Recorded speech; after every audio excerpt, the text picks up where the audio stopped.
Ата, ошо короздор эмнеге жылабай болот? Короздордун деген кайненеси жок болот.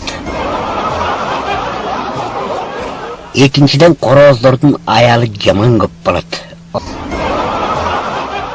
Анан да бир нерсесин айтып берейинби? Бир күнү ушундай дели кой коңдогон короз эртең менен эрте дубалдын кырына чыгып алып, анан короодон чыгып бараткан уйга айтат имиш. Эй, уй, кече күнү хозяиндын сөзүн угуп калдым мен. Сен деген 2 чака сүт бербесең, сени соем деп атат айтып кой. Союп жейм деп атат.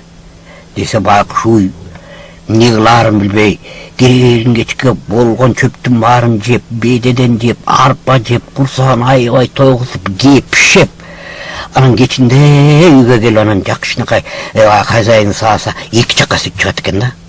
Хозяин ушундай сүйүнүп, байкуш менин уюм 2 чакадан сүт бере баштады деп, кай, эми бир ырым кылып кан чыгарбасак болбойт деп туруп, баягы кой коңдогон корозду союп салды.